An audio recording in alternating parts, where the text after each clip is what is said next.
Good morning, everyone. It is so great to finally welcome you all to our 2020 Technology Integration Workshop. My name is Stephanie Musgrove. I am a program manager at BestPrep. I have been with the organization for almost 3 years, and I'm super excited to be hosting our first ever virtual TIW. So welcome. It has been so great to connect with all of you via email. I know you've received a lot from me over the past few weeks. I've had a chance to chat with some of you over the phone, which is wonderful as well. And now we are all here to join in a digital world. Welcome. Really great to see so many people join the Cyber Cafe. There were like 60 or 70 people joining. Amazing. So thank you for chatting with all of us this morning in the Cyber Cafe. Got to meet a few people there. We've got our full crew here now, I think. I'd love for all of us to just say hello. We have almost 100 educators from across the state joining us this week, which is absolutely amazing. There will be some really wonderful people for all of you to connect with, which I'm really excited about. So let's all say hello to everybody. We are going to grab your phone. I think everyone has their phones on them. Grab your phone. Text TIW 2020 to 22333 to join our virtual chat. I'd love for people to just say hi.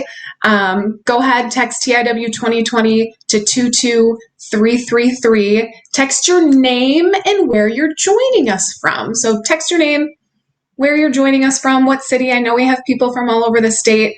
While I'm waiting for those chats to roll in, I will let you know that I am reporting live from Woodbury, Minnesota.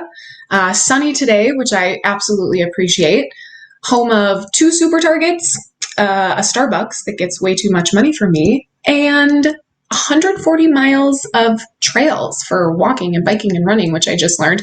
I also just learned that Woodbury is the 7th largest city in the state. I did not realize that. So again, just waiting for some chats to come in. Text your name and the city that you're joining us from. Text TIW 2020 to 22333. Would love to see some folks. I know we have a lot of groups that are joining us. That's really exciting. We've got some folks from Owatonna. We've got a big crew from Owatonna. Oh, I see the first one. We have a bunch of people from Laverne. Lucy from Laverne, thank you for being here. Good morning. We have a lot of teachers and educators from St. Paul Public Schools. We've got 8 or 9 teachers from Highwood Hills Elementary, great crew there. I think we've got someone coming from Bemidji as well. Minneapolis Public Schools. Ian, hello. Ian is here from St. Paul. Chris from St. Paul. Welcome, welcome, welcome. Good morning. Sarah is in Minneapolis. Welcome. Hope the weather is looking good. Patty from Ramsey. Fantastic. Welcome, Patty. Aaliyah. Good to see you coming in from St. Paul as well. I know we have people from Marshall, Minnesota as well. So again, all over. Jamie, good to see you. I'm so glad you're here. Melissa, one of my SMG teachers. Awesome. Paul from Plymouth. Good to see you. Jessica is in Chanhassen. Fantastic. Oh, we got people all over. I love this. Brooke from Laverne. Excellent. Angie from Laverne. I knew we had a big crew. Brian from St. Paul. Lots of people from St. Paul. Excellent. We'll keep those chats coming in. I know you all. It's super great to see you all. Thank you so much for being part of our first ever technology integration workshop. We have spent a lot of time and energy to bring TIW to you safely in a virtual world. So what will your TIW virtual experience look like over the next 3 days? We've been working with our production company to run the event, Heroic Productions. So shout out to our Heroic team. They've done a ton of work behind the scenes to make this event experience happen for you. As you're experiencing now, the event is facilitated through the website that you're on, SpotMe. If you need help at any point, if you have questions, I know there were some questions this morning, click on the live support button on the top navigation bar. You can send a chat in with your question if you need help. You can also reference the demo video. That's in the TIW resources tab. I emailed out a user guide. That's in the TIW resources tab as well. And then again, now and during the keynote session, we'll just keep asking you for your comments. Continue to send them through 22333 when we prompt you to do so. And if you haven't joined our chat yet, if you're just joining, you can go ahead and text TIW 2020 to 22333 to get started, especially in a virtual world. We really want to make sure we're interacting, so we'll be chatting a lot. The other thing I want to remind you, I know a lot of you are looking at badges. As you're joining sessions this week, make sure you click the Mark My Attendance button. There's a Mark My Attendance button on every session page. So if you attended that session to get your badging points, you want to click that button. We have an amazing schedule for you this week that I'm very excited about. You'll find all the details on the agenda tab at the top of the navigation bar, top of the page. When you're ready to join a session, just like you did in the Welcome in the Cyber Cafe, click on the session you want to join, and then you'll be prompted to join the live video. Most of our sessions are run through the Zoom platform, so hopefully it's familiar for you. Each day you're to meet with your Candy group and your specialist. You'll get some coaching on your unit plans, some support. You'll attend breakout sessions every day. We have amazing speakers join us over the next few days. In just a minute, we'll get to hear a keynote message from Dr. Kathlene Campbell. We've got our workforce panel tomorrow morning. We have a great virtual job shadow experience for you on Tuesday. So really great things coming ahead. Want to give some shout outs to some people that have made TIW possible so far. On the screen, you will see our 9 specialists. They'll be your coaches' guides throughout the week. So from left to right, we've got Paul, Kate, Brenda, Ray. Paul, Kate, Brenda, and Ray, Jen, Tony, Becky, and Jody. We can't see each other, but go ahead and wave if you want. Hello, specialists, good to see you. All 9 of these specialists have a wealth of experience in education and tech integration, training. I've been so work with them, so thank you all for being here. We have a great group of speakers and volunteers with us, and of course, our BestPrep team. Huge shout out to them, Alex, Bonnie, Claire, Jenna, and Tuesday. We are here to help. So again, if you need help or have a question, click the support and send it in your message. You can also meet all of these people on the navigation bar. So meet speakers, meet TIW attendees, meet prep staff, meet TIW specialists. And then if you haven't updated your profile page or done a Flipgrid, we'd love for you to do that. We want to get to know you as well. I also want to give a huge shout out to our sponsors. TIW could not happen without the support of our amazing sponsors.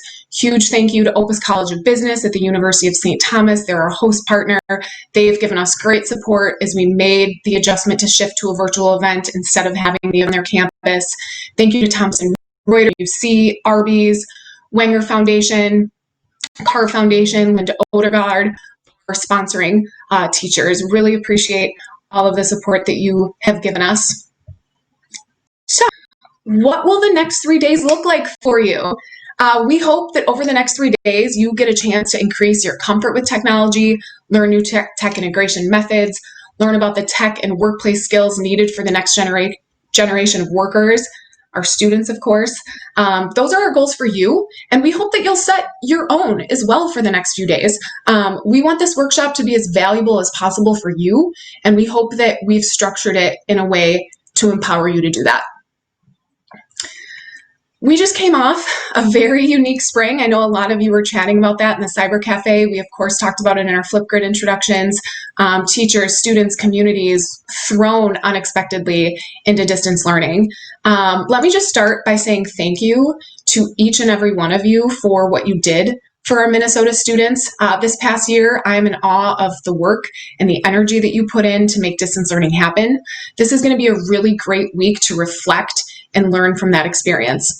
Some of us were prepared for the transition and have the tools in place to make it happen, and others struggled to make the shift in such a short amount of time. And we also saw students and families struggle as well. The shift definitely disrupted our plans for the spring, our everyday routines and rituals. Many of you shared Flipgrid videos to introduce yourself and shared a few words about your experience. There were some themes. I heard frustrating a lot, challenging, lacking, inadequate, confusing, overwhelming, time-consuming, stressful, high pressure, exhausting. But I also heard some of you say connections. You got to make some really interesting connections. You used emojis to communicate, which is great. Emojis are my favorite. It was emotional. It was exhilarating. It was enlightening. I also heard it was adventurous. It was kind of curvy up and down. You saw maturity and growth in some of your students. You had to be digital cheerleaders. So you reflected a lot. And I'm wondering, let's just shift our thinking a little bit. So I already see some chats coming in.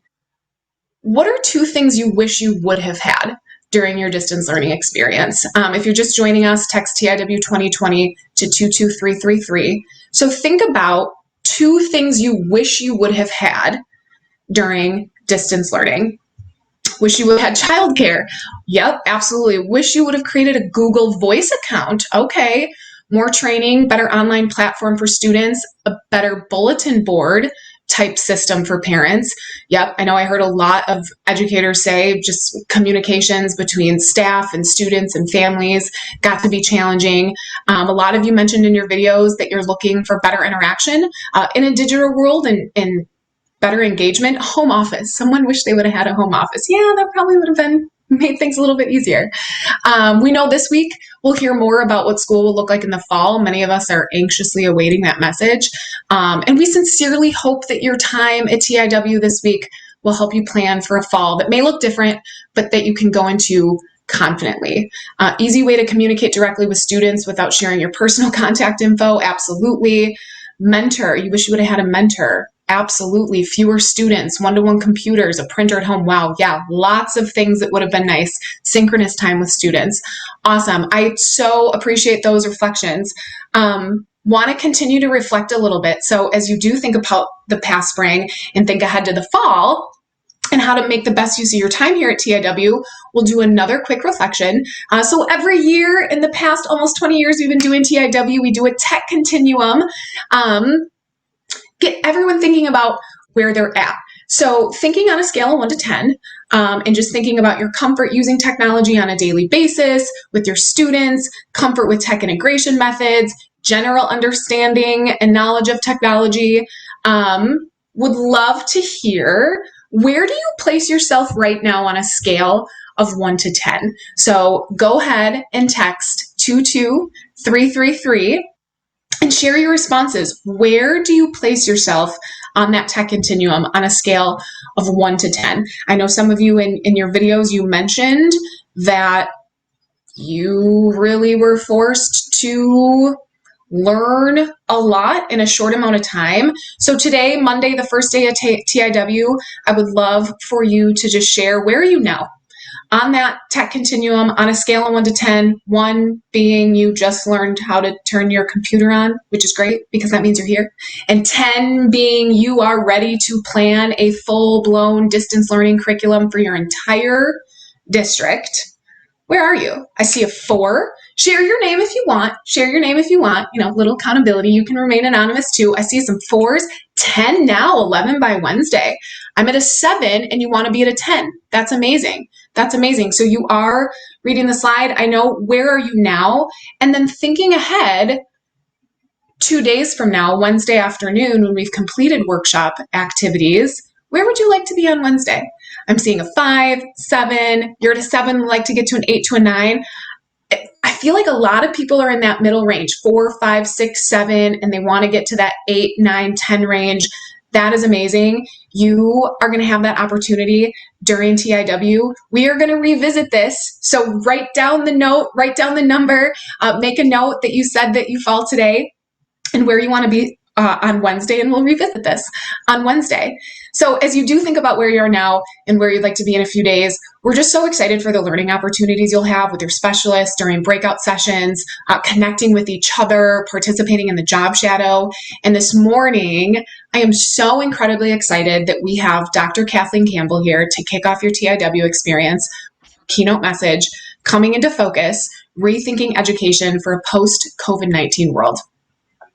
Dr. Kathlene Campbell is the Dean of Education at the University of St. Thomas, where she oversees the departments of educational leadership, special education, and teacher education, as well as the charter school authorizing unit. Dr. Campbell's multifaceted experience as a classroom teacher, community college and state college professor, state college interim dean, university instructor and supervisor, and nonprofit consultant have shaped all of her strategic and scholarly pursuits. It's quite a resume that she has, absolutely. She holds a Bachelor of Arts in Elementary Education and Masters of Education in Early Childhood Intervention and Family Studies from the University of North Carolina at Chapel Hill, and a PhD in Curriculum and Instruction from the University of Texas at Austin. So please, everyone, help me in welcoming Dr. Kathlene Campbell this morning. Good morning, Dr. Campbell. Thank you for being here. Good morning. Thank you, Stephanie, for being here. And I've really loved seeing what everyone is writing about their goals on where they are now, where you're going to be. So thank you for the next 45 minutes. I hope to share some insights on where we are in St. Thomas, what we're thinking about for education, and just to kind of challenge you to think differently about education and our current landscape. So today's title of presentation is called Coming into Focus, Rethinking Education for a Post-COVID-19 World. Because quite honestly, I think it's time for us to rethink our practices and policies that existed for far too long in education. And some of those policies have exacerbated deep and persistent inequities that we really do see playing out across the United States. So before I begin, I'd like to start to acknowledge the work for rethinking education that started long before I even joined the field of education. And a number of educational researchers have really influenced my own work. So the image of the person on the screen is Dr. Gloria Lansing Billings. And it was Dr. Billings who called for our field to embed culturally relevant pedagogy into education about 25 years ago. And over the past 30 to 40 years, she's really challenged educators to rethink our practices in order to make sure that we are meeting the needs of all children. In addition, this presentation is also influenced by Dr. Yvette Jackson. Her belief in the pedagogy of confidence and making sure that we're supporting all children to reach their full potential is inspiring, and it really helps us think differently about how we educate children. In addition, I also would like to acknowledge that Dr. Deidre Price Dennis from Columbia University's Teachers College and her work on exploring digital literacy and its impact on curriculum and schooling has directly impacted all of the work that I do. And then last, but certainly not least, Emily Smith, and you'll have a chance to see her a little bit later in a video, has influenced this presentation as well. I actually first met Emily about almost 10 years ago now as a fifth grade teacher in Austin, Texas. And she was really actively integrating the principles of culturally relevant pedagogy with her students, but she also was taking technology and making sure that she could manipulate the curriculum so it was innovative, it was dynamic, and it was constantly challenging and engaging her students. Deidre, Emily, and I worked together closely to really imagine what an educational space could look like that was just more just. And now Emily is a technology integration specialist at the Austin Independent School District. And so she's actually helping a number of teachers right now convert their courses for online learning in Austin. So when I think about education and where we are, and I think about all individuals that I just highlighted, I would like to say that we really need to move from what Lansing Billings calls moving from justice as theory, so just talking about it in theory, to justice as praxis, or what Paulo Freire calls verbalism, which is talking without any action. It's really my hope that we start to center justice in everything that we do in order to honor the lived experiences of our students and their families while we really do educate them on the content. And so Dr. James Comer years ago once said, "No significant learning can occur without a significant relationship of mutual respect, teacher to student," and I'd also say student to teacher. And so like many of you already know, we have to first get to know our students and form a positive relationship in order to truly teach them. And if we want to change the educational structure to advance equity and address the opportunity gap, then we have to start with systems change and how our own ways of thinking and acting must evolve. So according to FSG, and to sustain systems change, we have to actually work at 3 levels simultaneously, and this is why it's so difficult. The 3 levels are structural change, transformative change, and relational change, and they really do address the explicit, semi-explicit, and implicit levers.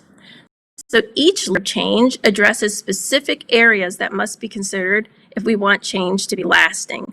Some are easier to address than others, and throughout the presentation, you're going to see I'm going to weave in the different structural levels so that we can start to think about what does education look like today as well as post-COVID-19.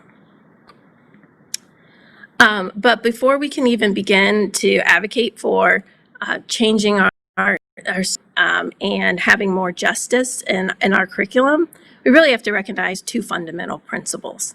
First, it's quite simple. All children can learn. We really do have to believe that not only can all children learn, but every child has a unique set of strengths that they call upon in order to be successful.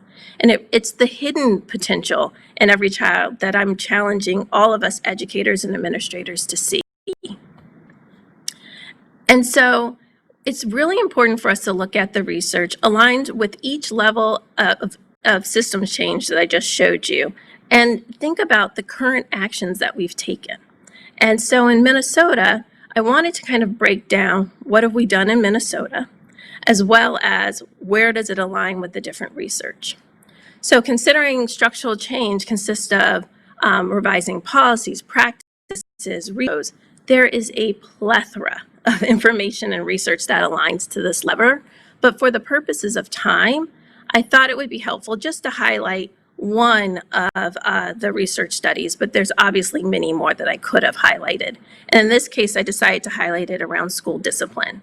So on your screen, you'll see on that first row with structural change, where it's really highlighting the disproportionate suspension rates that are occurring between our Black male and females in schools, but we really do see this go across all of our students of color.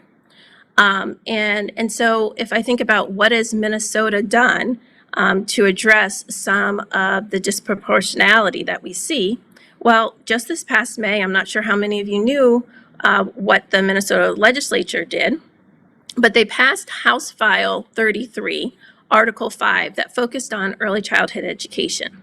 And in Section 2, it actually specifically eliminated suspensions for children who are 3 and 4 years old, and instead called upon looking at other supports that may be needed to get at the root cause instead of just focusing on that behavior. So, and in addition, prior to COVID-19, but a relatively recent change within the last 5 years, there's been some updates to licensure. So educators, and I'm sure many, if not all of you already know, now have to, in order to get your license renewed, take professional development in cultural competence, English language learners, and mental health, along with obviously other areas as part of your relicensure requirements. But if I jump down to the bottom row and look at the relational change, then once again, I would tell you there is a wealth of knowledge and research written about the impact of positive relationships in the country. And so again, I just decided to pull out one research article.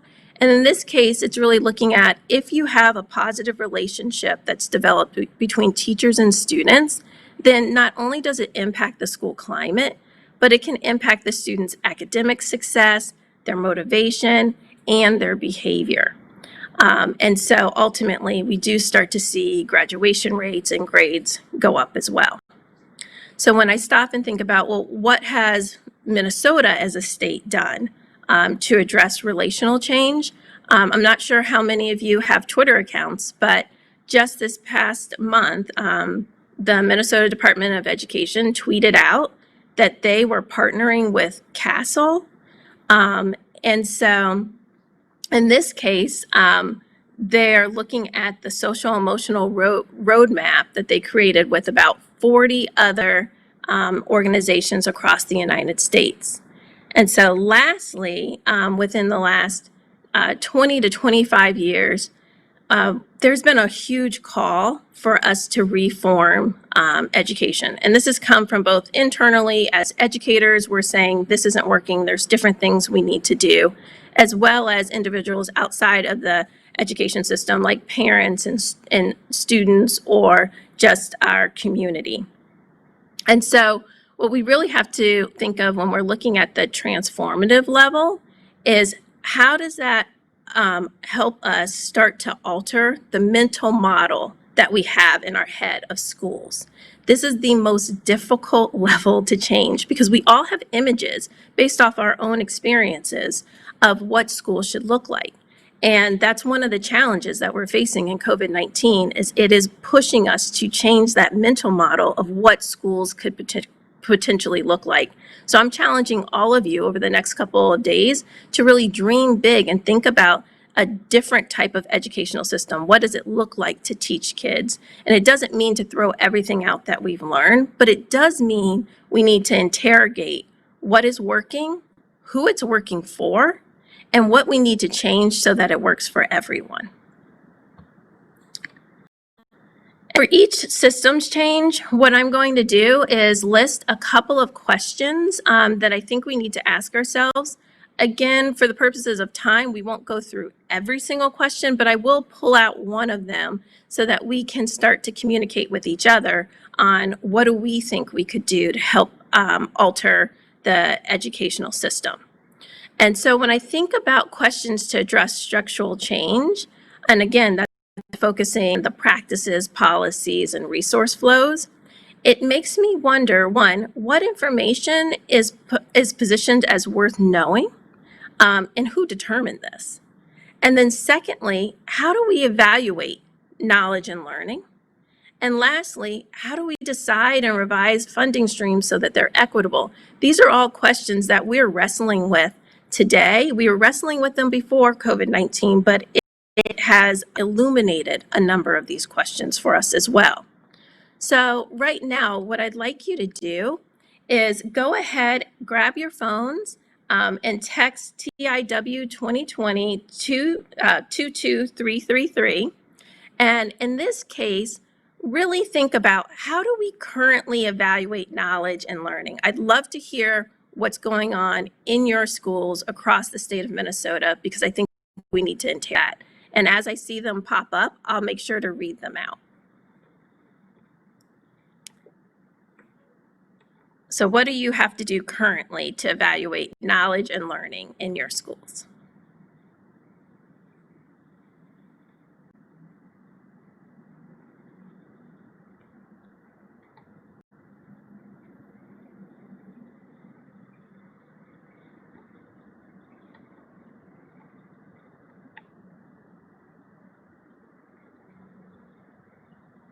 And I see that people are grateful for the framing this morning.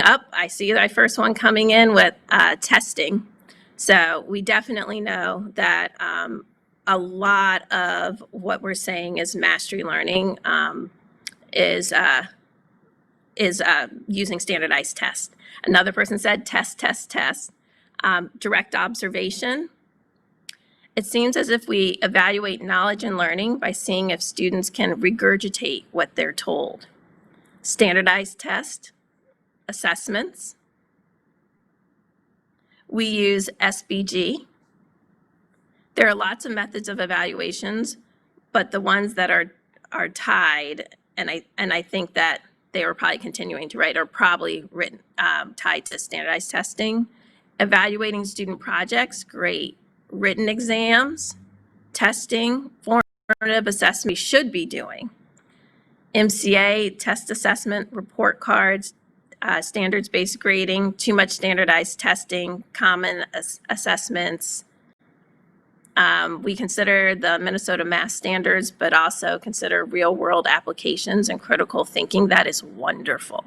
Standardized tests, I'll read a couple more. And see if there's something different. Understand what we want students to know. I hope so, but always hear that, unfortunately. Quizzes and tests, labs, projects, discussions. Okay, so thank you for sharing with me. I think it's really important for us to acknowledge what we are currently doing as well as what we know we could actually do instead. And I did see a couple of exit slips and exit tickets come in as well. So I thought I would just kind of bring up the elephant in the was already brought up multiple times, which is standardized testing. So when we do think about how we evaluate knowledge and learning, we base a lot of information at the macro level, primarily on standardized testing and graduation rates. And then, of course, obviously, this doesn't apply for all grade levels. I'm a former kindergarten teacher myself, so standardized testing and the graduation rates didn't work. You didn't necessarily hear what was happening in the lower or in a number of our grades like the arts or content areas like the arts. And so the problem is you only hear about some areas and we sometimes make it too flattened of a narrative. And overwhelmingly, this is what we think about when we think of educational access and achievement in a U.S. context. But I'd really like to challenge us to think differently about how we could assess students. And I'm loving that a number of people are talking about utilizing more authentic assessments, because that's what we should be doing. However, if we do use standardized tests, then we also need to not only look at the average test score, which is what we typically have done in the US, but we also need to look at learning rates, which reflects school effectiveness. And we need to look at trends in test scores, which really reflect educational opportunity changes in students. So in fact, there's an educational opportunity project created by Stanford University that split scores from 2008 to 2016 into all three different levels. And you really have an opportunity to look across the United States to see where students are almost 4.5 grade levels ahead to 4.5 grade levels behind. And again, this focuses on standardized testing, but if you're going to use it, you need to look at it in a different amount of ways and split differently. But again, I'm going to advocate for us to go beyond standardized testing and use authentic tasks and performances to make sure we are truly challenging our students with 21st century skills that are needed in the workplace. This is actually what employers have been asking us to do as well. And so if I move to thinking about questions to address the transformative change, and remember, this is the one that is altering the mental model of schools, I think then we have to ask ourselves, what does it look like if students were given a choice and a voice over their learning? And how could we rethink the content and the way we teach? And so what we're going to do in a moment is we're going to go to the Hive Society. This is actually a video of Emily Smith, who I introduced you to, her 5th grade classroom in Austin, Texas. And as you watch the video, I want you to think about what makes this classroom different and what skills do you see the students demonstrating? Because I'm going to prompt you after the video to let me know. So just start to jot down what makes it different and what are the skills that you see the students exhibiting. So now we're ready for the video.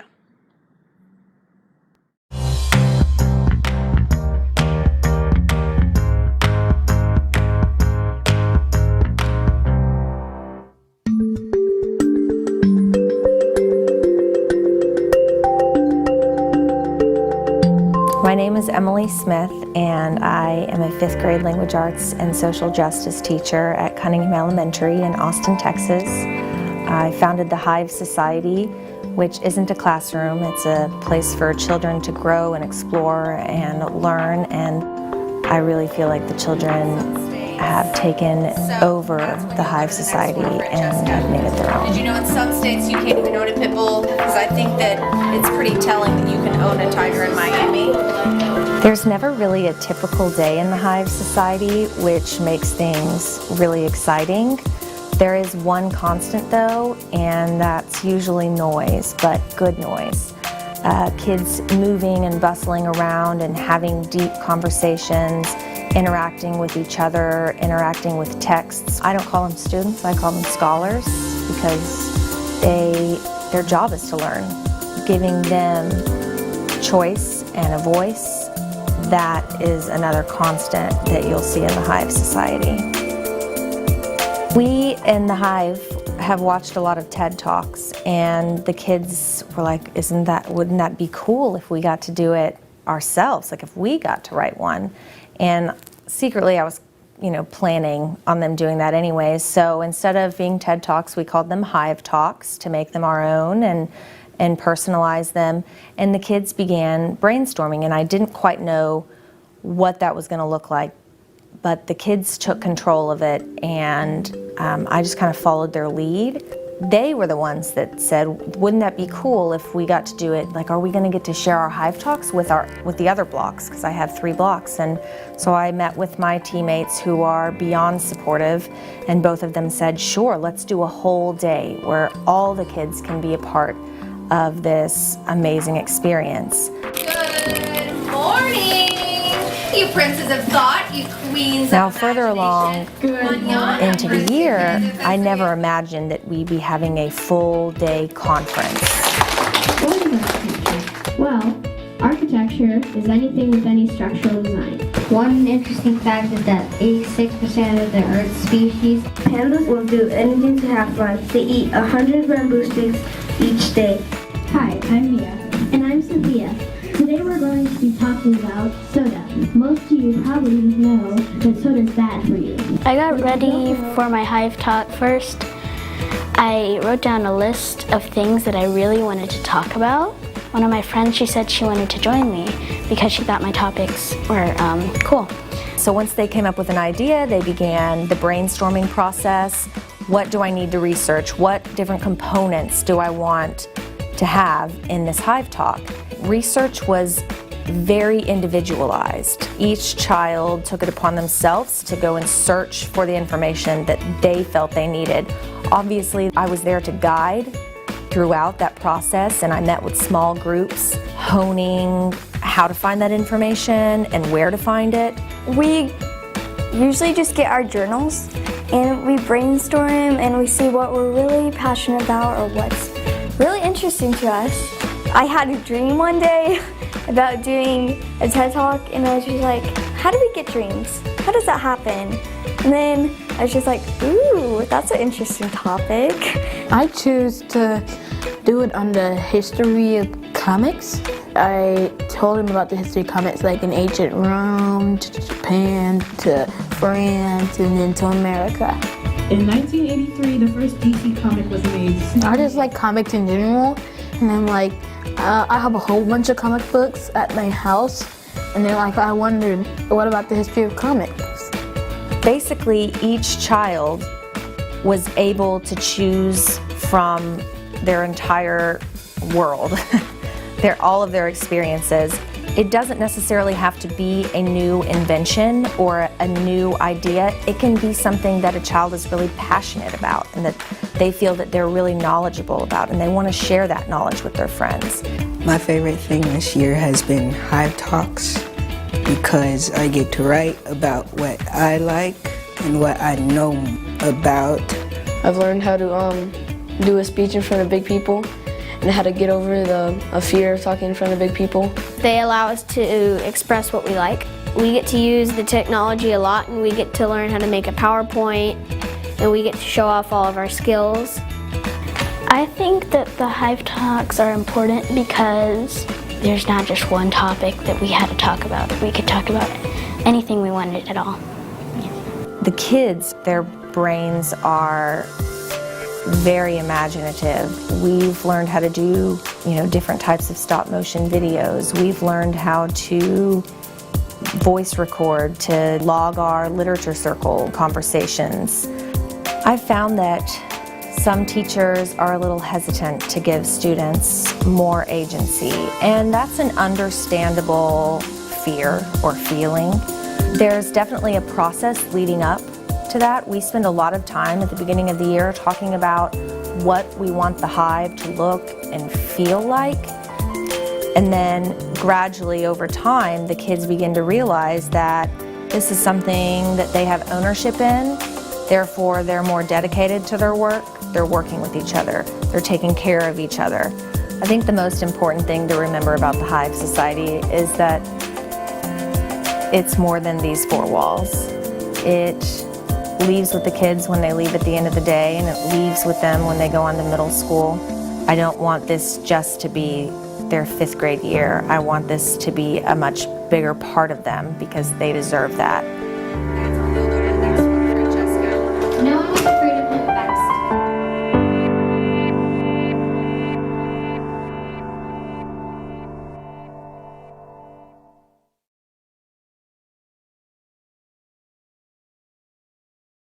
We just had a chance to see Emily Smith's class called the Hive Society. That's actually what she branded her classroom's name.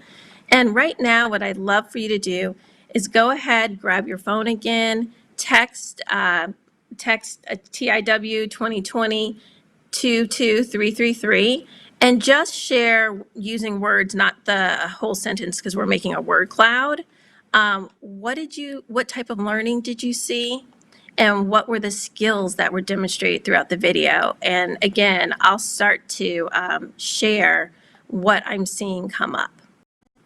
Right now, we've had some people write Montessori. You're right, you definitely see some fundamentals of kids taking over their own learning and self-guided pace. A vibe, constructivist, yep. The kids were really building upon knowledge and themselves and challenging each other with thoughts. And so when we think about critical thinking, it's so important to make sure that kids are able to utilize those skills well before they go into the college or whether you're going into the workforce. I see self-choice, voice. Some of the other larger ones are agency, intrinsic. So again, you did see that kids were motivated. They didn't necessarily need any extrinsic motivation because they knew that their voices were honored and they had the ability to decide what was said. So I can see this growing and growing. It's actually wonderful to see. But one thing I think it's important is if we're talking about the transformational model, it's so important to make sure we're rethinking what that looks like in a classroom.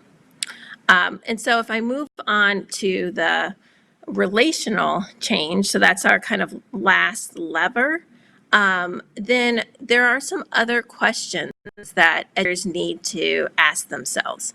And for the purposes of time, again, I really only put 2 questions for us to really wrestle with. And one is, what do we know about our students? And then secondly, and this is a more challenging question, how do we as educators become bicultural or transcultural? And so for many of you, this might be a new term, but Dr. Gloria Lansing-Billings has been writing about this for a while. And just last month, I had a chance to listen to her presentation on it as well. And what she's doing is she's really challenging educators to not only know about your own culture, but also to become fluent in at least one additional culture.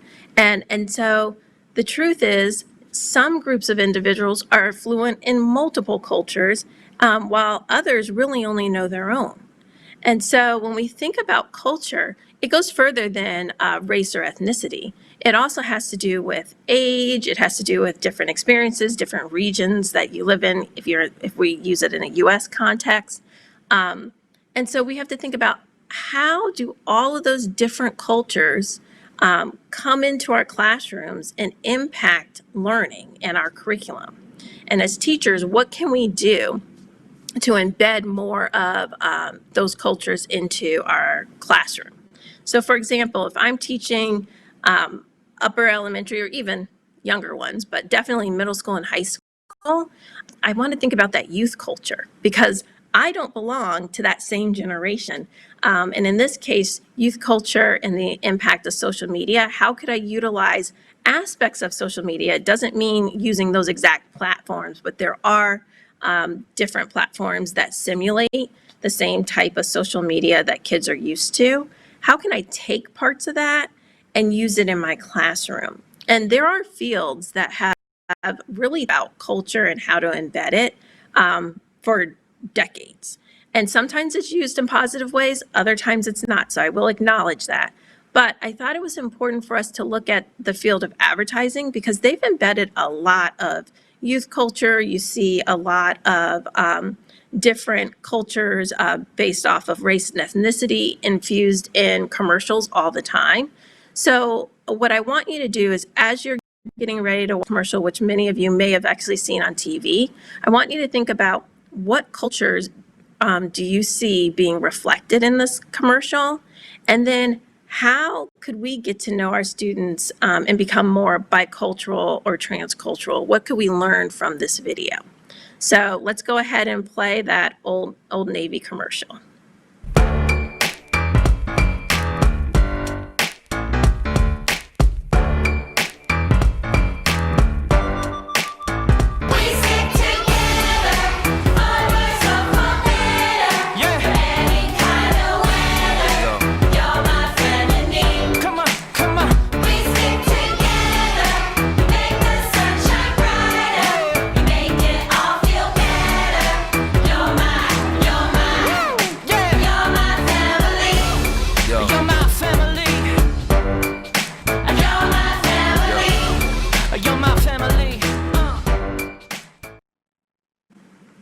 So that was only about a 20 to 30 second clip, but I want you to think about two things. What cultures was Old Navy embedding in that commercial, and how can we as educators get to know our students to become more bicultural or transcultural?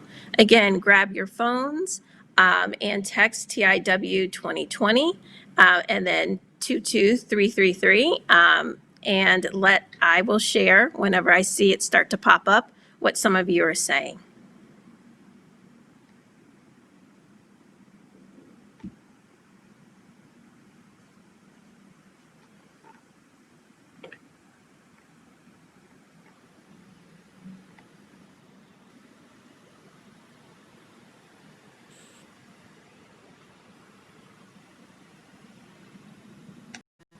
How do we get to know our students to become bicultural or transcultural?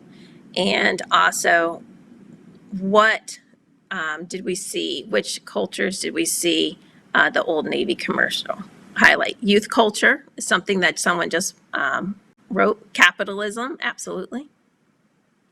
Relationships. Art culture, youth voices, hip hop and music. Questionnaires. So we can definitely use questionnaires to get to know our students. Favorite interests. A technology culture, that's what you're here to do these next couple of days. Have students take a photo of something of importance to them. Simply just talking to them. Surveys. Using technology they use to share personal experiences. Get to know students' culture and family. Cultures, art, multi-generational, Zoom, TikTok. Read good literature, watching good videos, or having people come in and speak. Use a variety of social media platforms. Use music, use creativity. Old Navy highlighted Black culture / art, family. Have students create a collage explaining themselves. Youth and artistic. Learn their favorite family foods, self-assessments, and keep it coming. One thing that's going to be really important this year, especially if a number of schools end up starting the school year online, it's going to be, how do you reach out to students with technology? And if I give an example, I was listening to the introduction this morning when Stephanie was welcoming everyone, and so many people shared through Flipgrid and introduced themselves. That's a way that teachers might want to think about, how do I have kids do the same thing to get to know them? And a couple of other ones I'll just highlight that are coming through is that individuals are saying we can attend community events outside your culture. There's fashion, leverage technology by embedding youth culture and other cultures. So there's so many things to do. It almost at times could probably feel overwhelming, but what I love that Gloria Lansing Billings is really challenging us to do as a field is to say, we need to make sure we know who we're teaching. Because if we know who we're teaching, if people feel honored, then they are going to be more likely to open up. We're going to have a stronger relationship. And then we know all the research between positive relationships and academic outcomes. So it is a way of thinking differently, but all of you just did that earlier today when you were welcoming each other this morning prior to this conversation. So if I move on, I always love to use this quote because I think it's really impactful. And in improvement science, there's a famous quote that says, "Every system is perfectly designed to get the results it gets." So when we think about what we are seeing come out as our results in it, and whether if we're talking about what happened this past spring or even earlier, we really need to think about what if we changed the system and designed it the way we just saw it in the Hive Society, where we saw more of that student-initiated learning, and we saw that there was intrinsic motivation. Imagine what our outcomes could be then. And so when we think about changing our mental models of schools, because this is the hardest, we have to look at so many different areas. We have to look at the local, state, federal education policies. We have to look at district and school expectations, and then we have to look at our own classroom expectations. And so what we have to start to think about are questions like, how are we making sure kids are exposed to, I use the term culturally sustaining, but when we talk about equitable curriculum. And then what do we need to make sure that all kids have access to the internet and devices? We have learned one-to-one technology was extremely important. There were some districts that had that capability to immediately transfer over and others that didn't. So how do we make that more equitable? What type of professional development should teachers be able to get in order to not only address content, but advance justice through content? And then we need to think about what are some other environmental considerations. So if we're on Zoom or Schoology or some of the other sites and students are able to use their cameras, do we have automatic built-in backgrounds so that a child doesn't have to worry about people seeing what's behind them? There's all of these thoughts that we have to think, all of these considerations that we have to think about as educators. And then also really challenging us to think about, what does a flipped classroom look like? You had a chance to see a snapshot of one with Emily Smith, but they really did integrate a lot of technology. It was part of their everyday interaction. And so you saw the creativity come out in the children. And what I think was most remarkable is on her website, you were able to access it outside of her class, and you would see children who had graduated from 5th grade, some were in middle school, some were in high school, and they would come back and comment on some that she posted or other kids had posted, encouraging it. So it meant that her 5th grade classroom of the Hive Society really did live on. And so it was pretty remarkable to see how it was more than a year. It was more than 2 years. This was a classroom that impacted children for their lifetime, through the spanning their K-12 and perhaps even longer. And so those are the types of schools that we want to see in rooms. And so I think that we're getting there, but we still have to think about how can technology play a huge role in helping us rethink education. And so on that note, what I'd like to do is end with a quote from Ralph Ellison, which says, "It takes a deep commitment to change and an even deeper commitment to grow." And really ask what you will commit to doing next year in order to positively alter the educational outcomes for children. And I heard so many of you mention where you were utilizing technology, where you wanted to be within 3 days. I'm really excited to hear your responses now. And so what we do have is a Q&A open. And again, you can grab your phone and text your question. And then what I can do is next couple of minutes, I am happy to read your question and then provide an answer of what I think, or based off the research, what I know. So go ahead, grab your phone and ask your questions. Here's one already. So when we plan for the year ahead, what is one recommendation you suggest we give to parents? So I think there's a couple of things. And of course, I can never just give one. So I think one is asking parents to help break down the learning chunks. So if they notice that their child is struggling in a particular area, you might want to have it chunked so you can figure out where was the last time the child actually understood the content. Yvette Jackson calls this a pedagogical flow map. And with children, when she's in person, she usually will say, tell me the last time did you understand this part? And so you can kind of pinpoint where you need to go a little bit deeper. But I think with parents, it's really also encouraging them to understand the creativity, and especially for the little ones, but I'd say even for older ones, what play means. I think sometimes creativity has taken on a bad or negative connotation when it shouldn't. So that's something that we need to think about. And the other part is just making sure that as much as possible, you're able to communicate with parents and parents know that there's going to be communication that's coming from the teacher and when. Okay, let's see what the next question is. Relationship building is so proximal. What advice do you have on building relationships when a community of learners cannot be in the same space?